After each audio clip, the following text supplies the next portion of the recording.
Hello and welcome to Does Blackpool Believe? My name's Alex Birch and today we're in Blackpool Town Centre to kick off the show and we're finding out whether you believe in ghosts or not.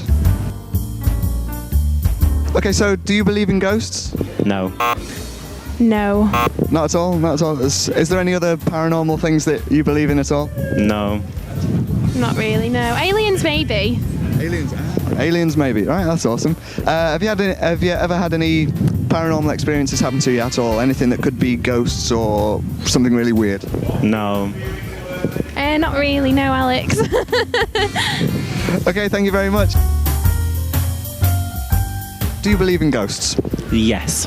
Yes, okay. Can you tell us why you believe in ghosts? There must be something more than this, surely. We can't be the only ones who exist. Aliens, ghosts, I believe a lot. And we can't just die and that's it. Oh, that's very interesting. That was just right off the cuff there. Just off, yes, this is the information. I thought about this a lot. How about you then? Do you believe in ghosts? Yes, but I don't believe in the fact they can interact with us. They're echoes, that's all. There's no interactiveness. Poltergeists we have lots of different theories about poltergeists as to what they are, so I don't think it's actual external dead people. That's very interesting. Very eloquent, just so you know. Very eloquently. The clever one. Yeah. I've done one of the two. What are you talking about? I just couldn't use words. So have either of you ever had any paranormal experiences happen to you at all? No, but I'm looking forward to the first time. I beg your pardon. I'm gonna just remove this. And, no. When you're in this place, you get moments where you think you have done, but then you realise it's just the paranoia building up. But not that I know of. No, it's possible. I may have done. I don't have a clue, but not that I've ever experienced and can fully recognise as being a definite paranormal experience now. That's perfect. Thank you very much. Thank you. Cheers.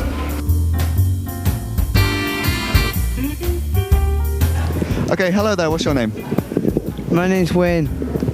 Nice to meet you, Wayne. Okay, do you believe in ghosts? Yeah. All right. Could you tell us why you believe in ghosts? Have you ever had any paranormal experiences or anything like that? Well, because I'm not from Blackpool, I'm from Blackburn. My uncle's a paranormal investigator for Blackburn. So we investigate ghosts and that lot. That's amazing, that is. That's fantastic. So, have you yourself seen a ghost or had anything weird happen to you? When I was 12, I got possessed by a woman because she was looking for a husband before so my uncle had to get rid of her. Wow. My uncle's had a lot of things happen to him. When he was on webcam before, he got a table. When they were on webcam, he saw a table get chucked across the room towards his side of the camera. His TV's been blown up. Wow. His bed's been flipped upside down. And loads of stuff has happened to him. That's incredible. That's amazing stuff. Thank you very much. Okay, so first thing I'm going to ask you is, do you believe in ghosts? Yeah, probably. Can you tell us why? Well, I think our souls sort of go somewhere, haven't they? Whether they're like in the physical world or we can see them or not, I don't know. But I'm sure I don't think we just disappear and disintegrate. So no, we must go somewhere. So why not? Yeah. That's very interesting. Yeah. Have you ever had any paranormal experiences yourself? No, but my nan's a psychic. Oh, really? Yeah. And she speaks to ghosts all the time, you know. So that's about as close as I get to it personally. That's brilliant. Thank you very much. Levi McIntyre. Nice to meet you. Okay, so do you believe in ghosts? I do, yes. Could you tell us why? There was a picture that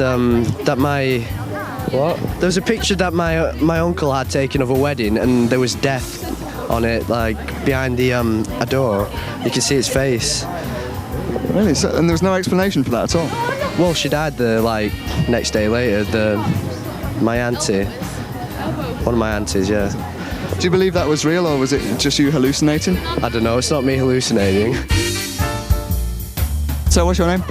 Ryan. Okay. Ryan, nice to meet you. Do you believe in ghosts? No. Is there anything else, like aliens? Do you believe in aliens? Maybe.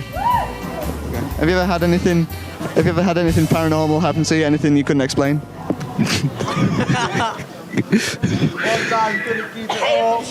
No. Well, some conclusive findings there. We've discovered that people in Blackpool are completely unwilling to answer questions about the paranormal. So for now, we're going over to an interview with Jake Mulgrew, who has a paranormal story for us. So when I was about 10 years old, so it's either 2005, 2006 time, I was sat in my living room with my mother and my great uncle Billy, and the room was kind of like a square, and there's sofas and chairs around either side of it, and then in the corner there's just nothing. We didn't have, the television was to the side, and there was nothing in the corner. Uncle Billy was just adamantly staring at the corner of the room, and he just randomly during conversation he started saying, "We get that girl to leave. We get rid of the girl." And we're looking at the corner of the room, wondering what he's on about. There's no one in the room other than the three of us. And he just starts yelling. He gets really irate. He's determined that there's a girl in the room with us.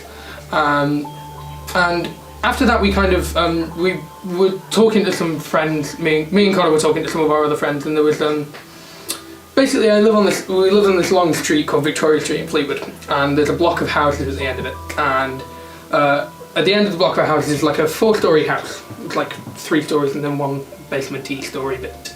So the story was that there were these 2 sisters that lived there with their parents, an older sister and a younger sister. And the younger sister, I'm not too firm on the details, but the younger sister,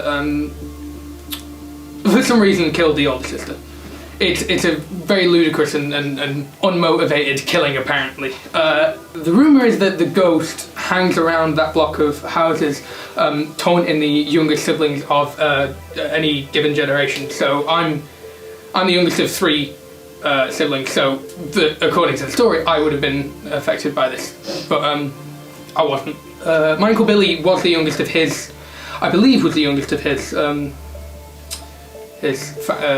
generation of that family, so make of that what you will. People's minds can play tricks on them, and I'm sure we've all been in situations where we've seen things that we haven't, you know, when you're in a dark room and suddenly like a lampshade turns into a person. So how did your uncle react after seeing the ghost? Did it disappear or? I don't really know. Yeah, I think we kind of left the room. I don't know. I could still be there. I don't know with the ghost.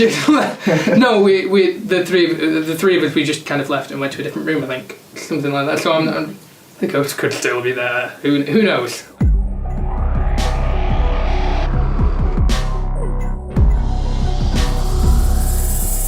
We're here at Carlton Cemetery and Crematorium, which has been in existence since 1935.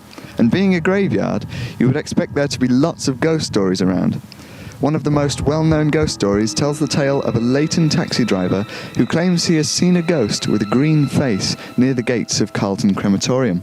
The taxi driver, Harry Hodges, picked up a young lady from North Station and took her to the crematorium. He pulled up to the gates and found himself staring into the face of an old man with, quote, sunken eyes, long dark hair, a punch-like nose, and a prominent chin. The woman screamed and jumped out of the cab and ran off, and Harry watched as the face moved in front of his cab and then completely disappeared. 5 years previously, we discovered a lone widow had been battered to death in nearby Robbins Lane. Had the green face been this poor woman's ghost? And now over to an interview with a medium as we hope to share some insight into the psychic community. Okay, good afternoon. Hi. What's your name? I'm Tina Carrier. Nice to meet you, Tina. Now, I believe you're a medium. That's right, yeah. Right, could you tell us a bit of what being a medium entails? There's all different types of mediums. There's ones that pick up psychic messages, which they get feelings and colours and things like that. I'm what's called a spiritual medium. I actually see and hear dead people, so for want of a better word. But usually it's just voice you hear. Very rarely is it anybody I know. It's somebody that you know that will come through and talk to me and say, oh, could you just let him know that so-and-so's all right.